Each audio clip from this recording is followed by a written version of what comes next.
Well, the governing body has asked that a brief update about the construction of the Ramapo headquarters facility be shared with you at this time. Now, despite the pandemic, we have clearly seen Jehovah's hand on the Ramapo project this year. So please enjoy the following visual update. Before the main project begins, contractors have already been assisting to repair and strengthen an existing stone-faced bridge on the road into the site. When completed, the restoration of this structure will serve as a beautiful feature of the property. More important, Jehovah has greatly blessed the efforts to work through the planning process with the town of Ramapo. That process is now in the final stages of obtaining the necessary permits to start the large new construction project. In the first quarter of 2022, Jehovah willing, contractors will start clearing the site in preparation for earth moving, installation of underground utilities, and readying the locations where the first buildings will be constructed. This in itself will take many months, and we look to Jehovah to bless this key phase that, when concluded, will open up the project for many volunteers to come and share in the work. Much forethought and work has gone into the arrangements needed for feeding, housing, and providing temporary office spaces for all such willing brothers and sisters. The design team is fully engaged in preparing the construction documents. The drawings for some buildings are well advanced. Others are in the concept stage. No doubt, seeing these concept images of the future Ramapo facility is exciting and encouraging to all of you.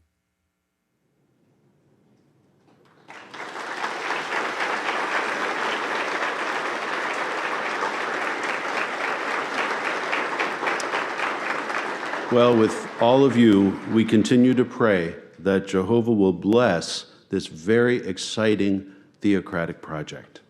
Yes, if you can, viewers, please do remember to keep the Ramapo project in your prayers. Only with your prayers can the Ramapo project be built. That's how this works. We need Jehovah's hand on this. We're watching a video that was shown at the annual meeting 2021. Introduced there by Mark Sanderson, governing body member. And am I the only one who didn't really see Jehovah's hand as we were promised? Now, despite the pandemic, we have clearly seen Jehovah's hand on the Ramapo project this year. We have clearly seen Jehovah's hand on the Ramapo project this year. Wow. This I have to see. Tell us, Mark, specifically, how was Jehovah's hand seen on the Ramapo project? Jehovah has greatly blessed the efforts to work through the planning process with the town of Ramapo. That process is now in the final stages of obtaining the necessary permits to start the large new construction project. Oh, wow. Okay. So you've asked the Ramapo local council for planning permission, and you've received planning permission, and this is, what was it? Clear evidence, or clearly seeing Jehovah's hand on the Ramapo project. You want to build something, you've asked for permission to build something, and you've been given permission to build that thing. And that's the evidence. They're just not even trying anymore, are they, when it comes to this overuse of the phrase Jehovah's hand? I'm sorry, extraordinary claims require extraordinary evidence. You are making, Mark Sanderson, the extraordinary claim that the creator of the universe, the supreme Lord Almighty of the cosmos, is focusing his attention on a building project and intervening in Earth's affairs so that this project gets built. And your evidence, Exhibit A, for God doing this is the fact that you've been granted planning permission. I'm sorry, it's just not persuasive, Mark. You'll have to do better than that. And as I've argued many times before on this channel, what does it say about God if what you're saying is true? What does it say about a God who would fold his arms through the Holocaust, who would allow millions of children to die every year? I think 9 million children dying every year before they reach the age of 5. People dying through starvation, people dying from the coronavirus, including, I hate to make this personal, your own father. God is sitting through all of this death, all of this misery, all of this tragedy. But when it comes to a building project, oh, I'll swoop in on this one. This is the one that deserves my attention. This is the one that deserves my intervention. It wouldn't get built any other way than if I influenced the decision-making of the Ramapo Town Council. Sorry, I don't want to worship, would never want to worship a God who is like that. It raises way more questions about God if we're going to grant you that what you're saying is true. And then we have mention of the need for volunteers. And we look to Jehovah to bless this key phase that, when concluded, will open up the project for many volunteers to come and share in the work. It's funny that you should mention volunteers, Mark Sanderson. What happened to that video, Ramapo, Make Yourself Available, that I did a rebuttal to? Thumbnail here, if Tibor is gracious. I did a rebuttal to it because it briefly appeared on jw.org and then got pulled so that you can't go and watch it now, or the only way that you can watch it is via my rebuttal. What happened there? I'd love to have an answer.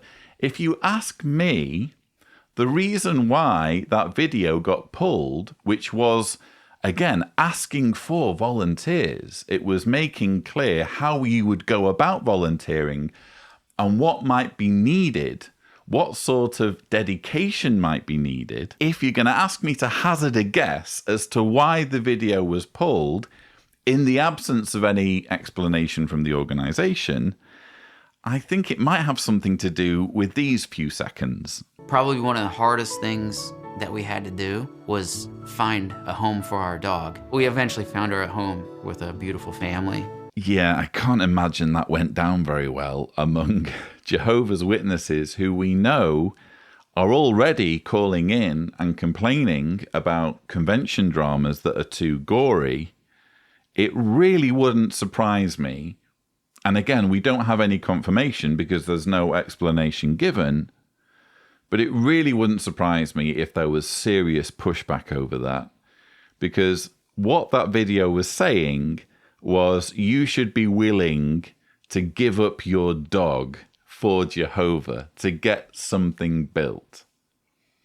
And when you think about it, isn't the entire Ramapo project emblematic of the greed of the organization and how they put themselves ahead of the needs of the rank and file, so that the rank and file has to make sacrifices way above and beyond the sacrifices that are expected of Bethelites and specifically the governing body? Let's remember that this organization already has all of the tools it needs to make videos, to produce media. I can barely keep up here on the Lloyd Evans channel with the torrent, the avalanche of cult propaganda that's currently being spewed out from Mount Ebo and from the existing infrastructure, from the existing resources that this organization has at its disposal. It works. The propaganda machine already works. But Ramapo, as far as I'm concerned, is just about convenience. It's just about the convenience of Bethelites, and specifically, the convenience of the governing body. because apparently Mount Ebo is, I think, 45 minutes drive away from Warwick. And they don't like the idea of some Bethelites having to commute that distance.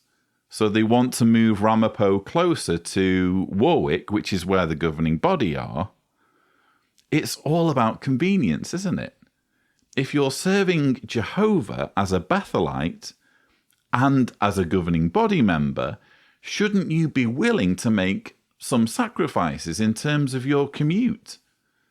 You know, we're watching videos that this organization's putting out talking about circuit overseers traveling for hours and hours to pick up media files so that they can return to a remote congregation that doesn't have electricity or internet and show them videos. Those are the sorts of sacrifices. People walking for hours and hours and hours to get to a meeting.